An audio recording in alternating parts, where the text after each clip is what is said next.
Hello बच्चों, good morning. बच्चों, आज हम लोग कक्षा 7 गणित में दक्षता अभ्यास 3 के शेष सवालों को हल करेंगे, जिसमें पांचवा सवाल है। नीचे दी गई तालिका में किसी क्षेत्र के एक वर्ष में विभिन्न खाद्यान्नों में उत्पादन के आंकड़े दिए गए हैं। आंकड़ों का पाई ग्राफ निरूपण कीजिए। तो बच्चों, यहाँ पर आंकड़ा दिया हुआ है।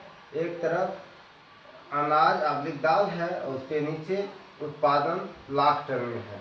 तो मक्का का उत्पादन 4 लाख टन है, मटर का उत्पादन 4 लाख टन है और चना का उत्पादन 6 लाख टन है, गेहूं का 10 लाख टन और धान का 12 लाख टन।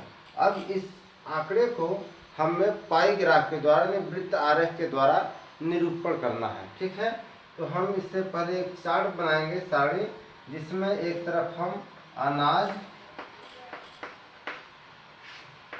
दाल लिख देंगे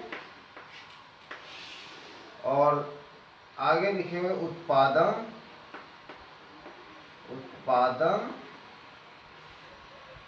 ब्रैकेट में लाख टन में है। और फिर आगे हम कॉलम बनाएंगे संपूर्ण का भाग, संपूर्ण का भाग।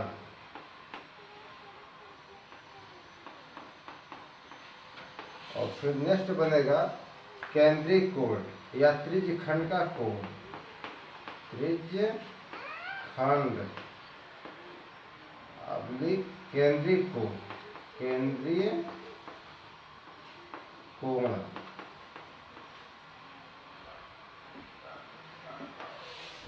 ठीक है, तो यहाँ पर हम मक्का लिखेंगे। पहले क्या लिखेंगे? मक्का। तो मक्का जो है 4 लाख टन है। ठीक है, और मटर ये भी 4 लाख टन है और चना भी 4 लाख टन है। नहीं सॉरी, चना कितना है? 6 लाख टन और गेहूं 10 लाख टन है और धान 12 लाख टन है। ठीक है ना। अब इसे हम जो है जोड़ देंगे तो आप देखेंगे कि ये जब जोड़ेंगे 4 4 6 10 12, ये हो जाता है 36 लाख टन। ठीक है, ये 36 लाख टन हो गया। और यहाँ संपूर्ण का भाग यानी 4 जो है, टोटल उत्पादन कितना है? 36 लाख टन है। तो 36 लाख टन में मक्का का भाग कितना हो गया? जैसे इसे आप विधवा जानते हैं कि अगर यहाँ पर कुल 1 2 और मान चलिए 4 बराबर खाना है, 1 2 3 4। अब हम पूछे ये रंगा हुआ है छायांकित भाग कितना है? तो 4 में 1 भाग जो है रंगा हुआ है, तो ये भाग कितना हो गया? 1/4 हो गया। ठीक है ना। तो उसी तरह से कुल कितना उत्पादन है? 36 है। तो 36 लाख टन है और 36 लाख टन में 4 लाख टन मक्के का है। तो मक्का का संपूर्ण भाग कितना हो गया? तो ये हो गया 4/36। यहाँ लिखिए 4/36। तो 4 एकम 4, 4 9 36, ये हो गया 1/9। ठीक है ना। अब जो ये 1/9 हो गया, तो 36 में 4 जो है 1/9 भाग हुआ। अब जो पाई ग्राफ होता है हमारा इस तरह से होता है वृत्त। तो बच्चों, ये वृत्त जो है 360 अंश का होता है। यानी यह जो कोण बनता है, जैसे ऊपर का कोण जो इससे अगर थोड़ा से बढ़ा दीजिए तो समझ में आ जाएगा। यह जो है 180 अंश बना और नीचे भी 180 अंश बना। यानी ये जो कोण बनता है सर्किल का, तो वह जो है 360 अंश का होता है। और इस 360 भाग जो है, 360 अंश जो है, यह 36 लाख टन के बराबर है। ठीक है ना। तो जब 360 अंश जो है 36 लाख टन की क्या है? टन के बराबर हमें दर्शाना है। तो यह 360 में 1/9 कितना होगा? तो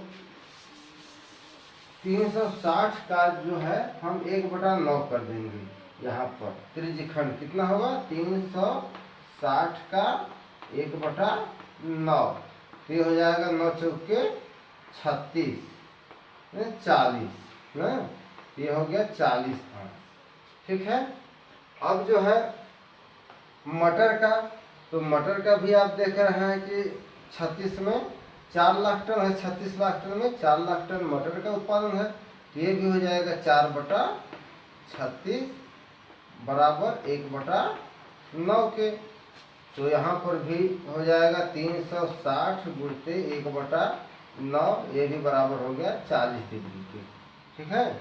फिर चना कितना है, 6 लाख टन है। ठीक है। तो 36 में 6 लाख टन कितना भाग हो गया, 36/36, 36 में 6/36, अर्थात ये हो गया 1/6 के बराबर। 6 कम 6, 6 का 36, 1/6 के बराबर। तो यह त्रिज्यखंड का कोण कितना हो जाएगा, 360 अंश,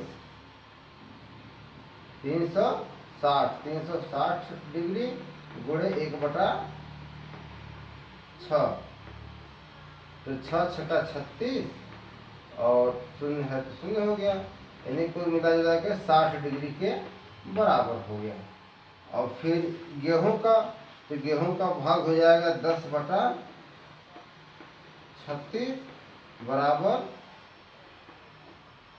2 5 10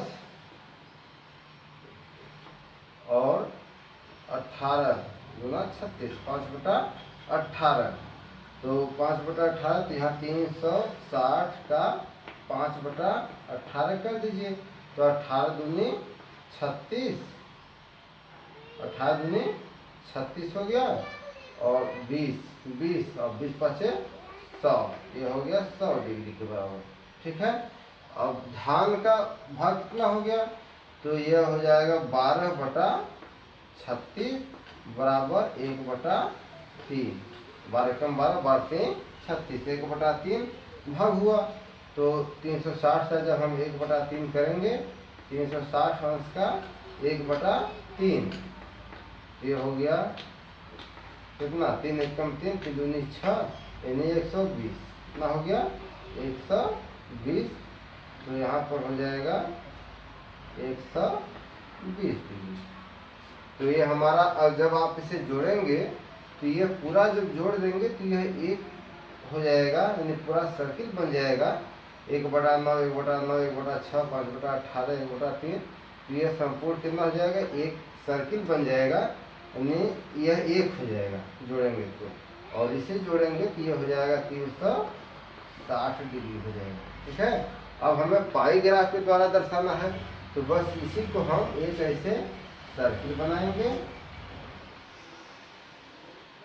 ऐसे। अब सर्किल बना दिए। अब जो है यह सर्किल हमारा 360 अंश का है, तो मान लीजिए कि यहाँ पर हमारा ये सेंटर हो गया, तो ये हमारी ये त्रिज्या हो गया। अब यहाँ इस त्रिज्या पर हम चांदा रखेंगे और 40 डिग्री का कोण बना देंगे। जैसे 40 डिग्री का कोण है, ऐसे हम बना दिए। ये किसका भाग हो गया, यह मक्का हो गया। ये 40 डिग्री जो है मक्का का हो गया ना, मक्का। फिर अगला है 40 डिग्री किसका आया, मटर का। अब हम चांदा जो है इस पर रखेंगे और यहाँ से 40 डिग्री इसी के बराबर एक कोण ऐसे बना देंगे, ऐसे।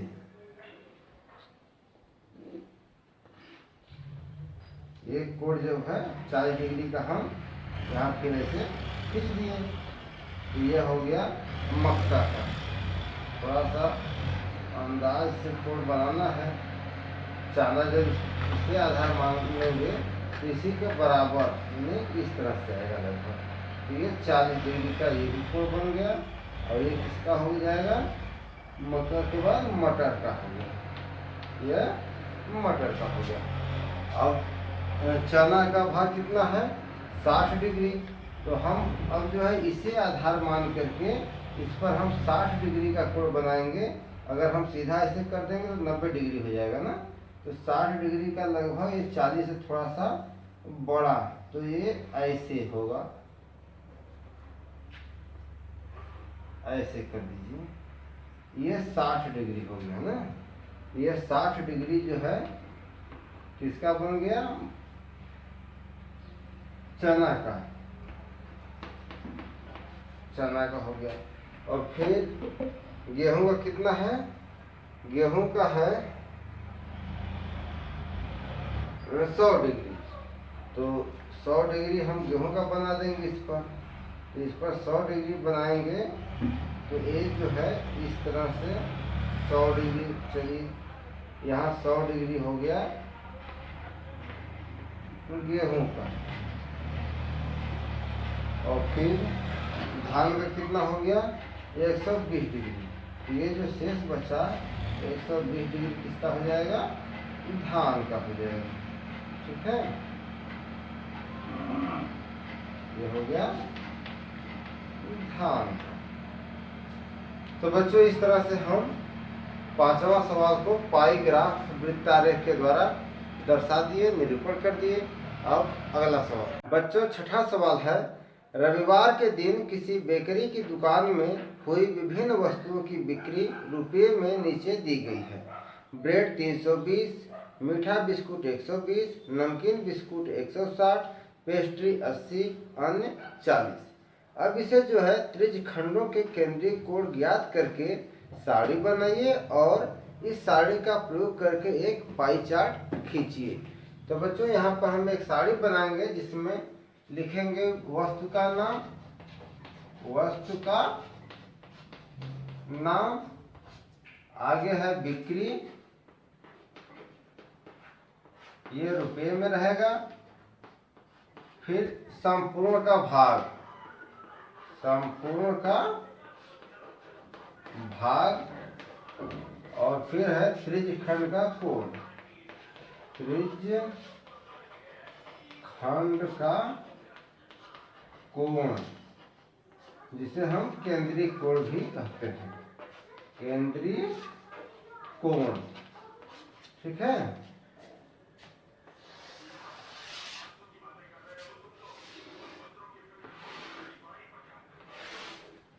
तो यहाँ पर जो है वस्तु के नाम में ब्रेड, पहला क्या है? ब्रेड। कितने की बिक्री हुई है? एक 320 की। और मीठा बिस्कुट, मीठा बिस्कुट इसकी बिक्री जो हुई है 120 की हुई है। और फिर नमकीन बिस्कुट, नमकीन बिस्कुट 160 की हुई है। और फिर पेस्ट्री, पेस्ट्री की बिक्री है 80। और फिर है अन्य, अन्य जो है 40 रुपये की है। जब इसे आप जोड़ेंगे तो 0 हो गया, 2 2 4 6, 10 8 18 4 22, और 3 2 5 2 7, ये हो गया 720 योग में। ठीक है, अभी 720 को हमें एक सर्किल के रूप में दिखाना है। ये 720 जो होगा वह 360 डिग्री के बराबर होगा। ठीक है, 360 डिग्री के बराबर होगा 720।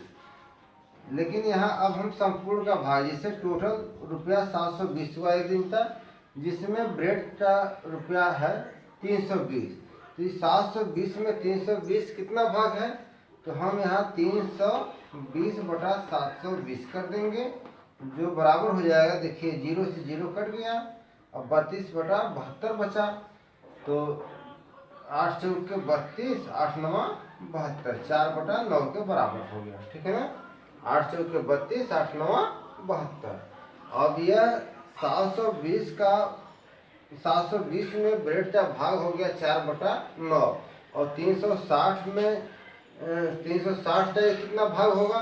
तो 360 अंश का हम कर देंगे 4 बटा 9, तो ये हो गया 9 चौके 36, 40 बार में ये कट गया, तो 40 बार में कट गया, तो 4 चौके 16, 160 डिग्री के बराबर हो गया। ठीक है ना, यह डिग्री है, इसमें 40 में से मत जोड़ दीजिएगा, 400। ठीक है। अब उसी तरह से मीठा बिस्कुट का भाग कितना हो गया, संपूर्ण का भाग, तो 120 बटा हो जाएगा 720।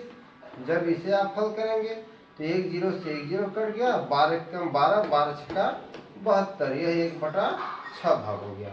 तो यह 360 अंश का 1/6 कितना हो जाएगा, तो 360 अंश का 1/6 निकाल देंगे, तो 6 छक्का 36, 60 हो गया, तो ये हो गया 60 अंश। ठीक है।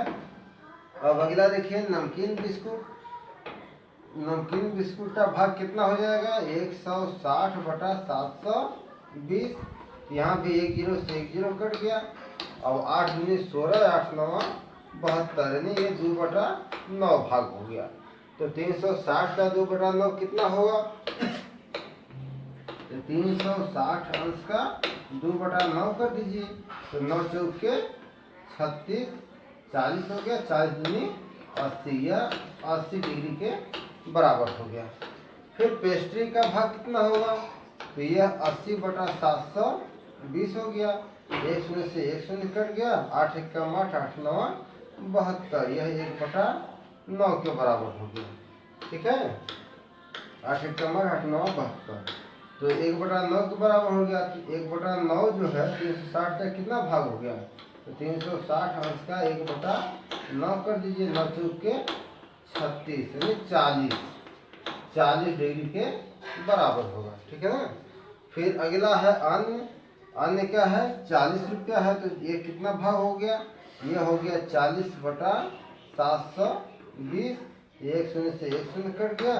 अब यहाँ देखिए 4 1 4, और यहाँ भाग दीजिए 72 में 4 का, तो 4 1 4 और 3 18 बार, यानी कुल मिला जुला करके 1/18 भाग हो गया। ठीक है। अब 360 अंश का 1/18 कर दीजिए, ये हो गया 18 दूनी 36, यानी 20 अंश के बराबर। अब बच्चों ये हमारा केंद्रीय कोण हमें ज्ञात हो गया। ठीक है। अब केंद्रीय कोण ज्ञात हो गया, अब हमें क्या करना है, पाई चार्ट के रूप में दिखाना है। जब पाई चार्ट के रूप में हमें जब दिखाना है, तो हम एक ऐसे सर्किल बनाएंगे, छोटा सा सर्किल बना रहे हैं ताकि आपके कैमरे से कट न जाए। ठीक है। अब यहाँ पर ब्रेड का भाग कितना है, 160। तो यहाँ अगर हमारा सेंटर है, तो हम इससे एक त्रिज्या बना देंगे यहाँ पर, और यहाँ से 160 अंश का कोण बना देंगे। ठीक है। तो यहाँ पर 90 होगा, इसे ये 180 अंश होगा, यानी लगभग 160, ये ऐसे हो गया, ये 160 हो गया। ये किसका हो गया, ब्रेड का, ये हो जाएगा ब्रेड का। फिर अगला है 60 अंश। अब इसे आधार मान करके हम एक 60 अंश का ऐसे कोण बना दिए, तो ये 60 अंश का कोण हो गया। अब यह भाग किसका हो जाएगा, मीठा बिस्कुट का, ये हो गया मीठा बिस्कुट। ठीक है। फिर उसी तरह 80 अंश का, तो यहाँ से हम एक 80 अंश का कोण बना देंगे ऐसे, ये 80 अंश का कोण हो गया। यह किसे दर्शाएगा, नमकीन बिस्कुट को, यह भाग हो गया नमकीन बिस्कुट वाला। ठीक है, नमकीन बिस्कुट। फिर अब अगला है 40 डिग्री, तो हम यहाँ एक 40 डिग्री का कोण बना देंगे इससे। ये 40 डिग्री का कोण जो है, ये 40 डिग्री का कोण हो जाएगा पेस्ट्री का, ये हो गया पेस्ट्री का। और बचा 20 डिग्री, तो ये जो शेष है यह 20 डिग्री, ये हो जाएगा अन्य का। तो बच्चों इस तरह से हमारा पाई चार्ट बन गया। जगह कम होने के कारण हम इसे छोटा रूप में बनाए हैं, और आप समझ सकते हैं कि बहुत ही यह दर्शाना आसान होता है। और मुझे आशा है कि अब आपको पाई चार्ट या वृत्त आरेख के बारे में विधिवत जानकारी हो गई होगी। अब बस इतना ही, फिर मिलेंगे नेक्स्ट वीडियो में। तब तक के लिए धन्यवाद।